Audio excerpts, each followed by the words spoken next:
Brought to you by 1AAuto.com, your source for quality replacement parts and the best service on the internet. Hi, I'm Mike Green. I'm one of the owners of 1A Auto. I want to help you save time and money repairing and maintaining your vehicle. I'm going to use my 20 plus years experience restoring and repairing cars and trucks like this to show you the correct way to install parts from 1AAuto.com. The right parts installed correctly. That's going to save you time and money. Thank you and enjoy the video. In this video, we're going to show you how to remove and replace the rear window regulator on this 2004 Dodge Intrepid, same as any 98 to 04 Intrepid. Tools you'll need are pretty basic: a small flat blade screwdriver, a Phillips screwdriver, and needle nose pliers if the door panel pins don't come out correctly, and a 10mm socket with a ratchet and extension.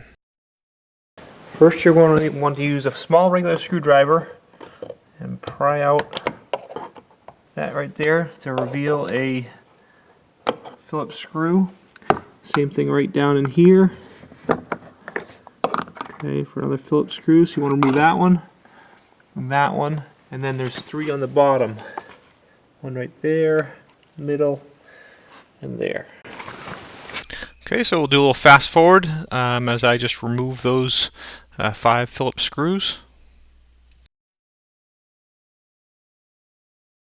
Take a small screwdriver. Okay, pull that panel off. Now reach under your panel. You'll feel a little section where you get your finger underneath. Okay, pull it free, then work your hand back up here.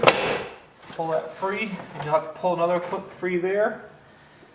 Okay, and then your panel comes up, and you can kind of pry your lock button back a little bit and push it down through. Okay, now lift your panel up and off. Okay, there's a little clip here that you can pry off kind of with your fingers. Maybe you have to use a little screwdriver and pull this lock rod up and out. Okay, and then down here there's a button on the back of your harness for your window switch. Right here's the button. So you pull that down and off, and your door panel's off. Okay, so you can see here there's a clip that left behind. Just going to use it. Best thing is a pair of needle nose pliers like this, but you could just use a regular pair. And with a regular pair, what you would do is put them on here and then put a screwdriver underneath and pry. But with these, I can pull the clip out and put that back in my door panel so I can get it back together. Now to get inside your door, you want to carefully pull your shield off and try and do it without ripping the shield at all. Okay, and I'm going to kind of speed it up here. Again, you want to try not to rip this shield, but for some reason the shields on these Dodges are a little brittle, so I do end up tearing it in a few places. As long as you don't tear it to shreds, you're okay. It'll go back on there, as you'll see at the end. There's a little bracket right here. Okay, you're going to want to remove this bolt. And there's a bolt right down here. Should probably get away with just loosening them.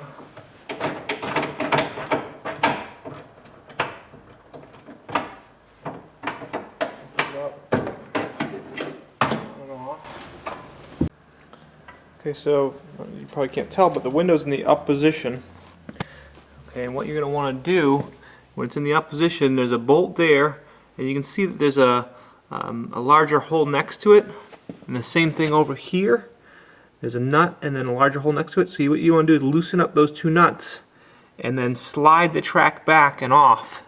Okay, that disconnects the window regulator from the window. So if your window's in the up position and it breaks, that's where you do it. And then if it's in the down position, there's plenty of room in these holes and plenty of room here as well to get to those 2 nuts. Another 10mm. Okay, so you can see I put 2 pieces of blue painter's tape just to hold the window in place. And now I'm going to loosen up these 2 nuts.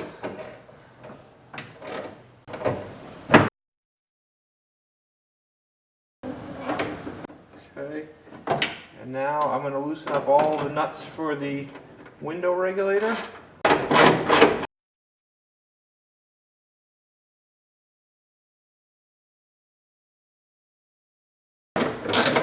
Okay, there's the lead for the motor right here.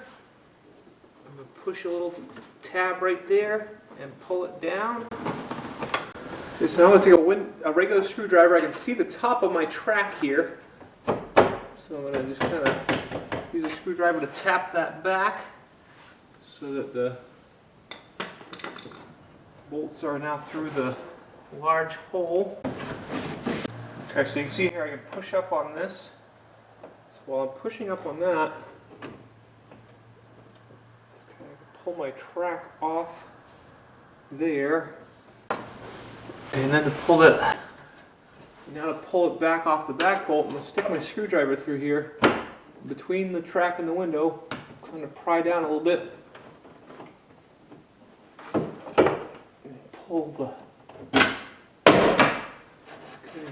it off. I'm kind of stuck back on here though.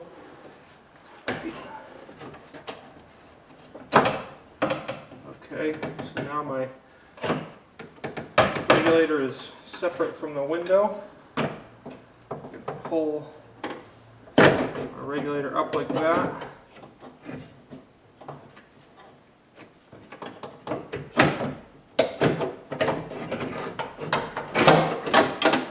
Okay, once I have it apart, this kind of goes, will collapse.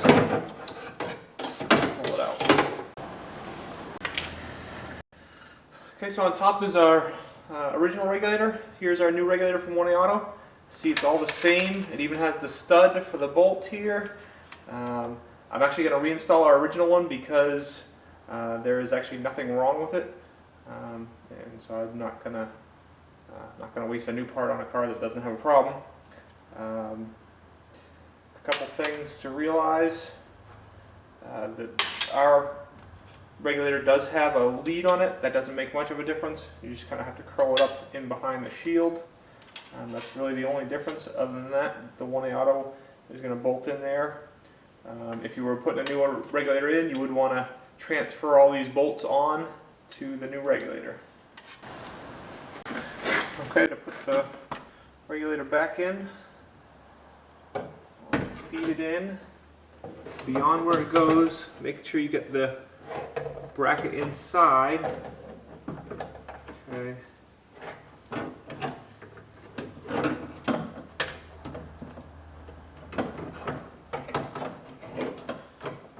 Get this up.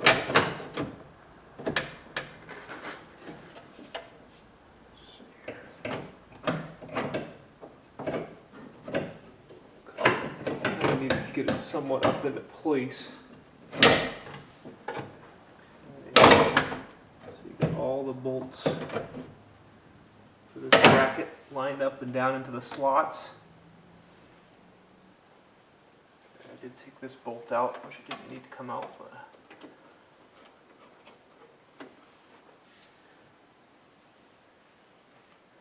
okay, now you can tighten up these bolts.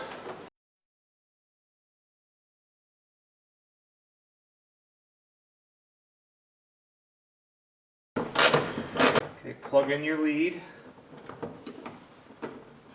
Okay, now what I'm going to do, I'm just going to take my harness, plug it into my window switch here.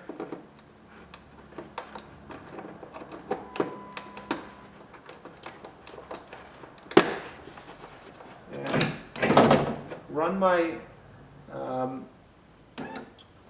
run it down just a little bit so that I can see the holes right below. Okay, my holes where I put it in up there. I can disconnect my switch and shut my car off again. And now what we're going to do is take the tape off up here.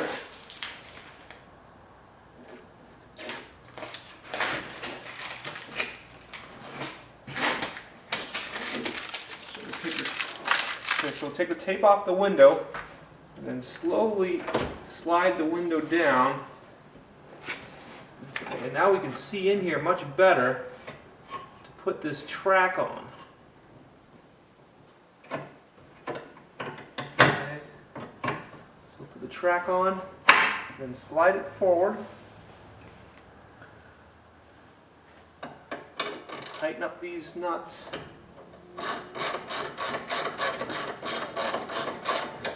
Oops.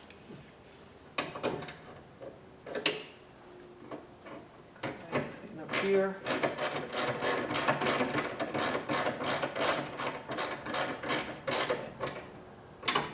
Okay, now we want to take this and we want to slide it back to the same spot it was originally. Tighten it up. Check all other bolts.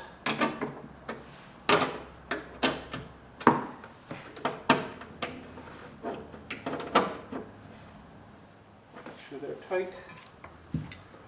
Okay, take this. Slide the bottom in. Actually, slide it up. And put the bottom in.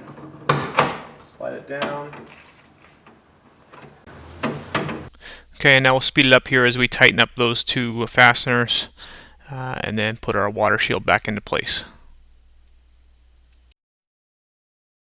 Okay, so I'm going to, in the interest of keeping it a little bit short here, fast forward through putting the door panel back on. If you did want to see this in regular speed, just check out our other videos for the Intrepid rear door panel installation. But it's pretty easy. You hang the door panel back up, make sure you connect your switch and your lock rod, hang the door panel back up, pull the lock through, and then put your 5 screws back in, and then put your panel on, the little sail panel. We hope this helps you out. Brought to you by www.oneauto.com, your source for quality replacement parts and the best service on the internet. Please feel free to call us toll-free 888-844-3393. We're the company that's here for you on the internet and in person.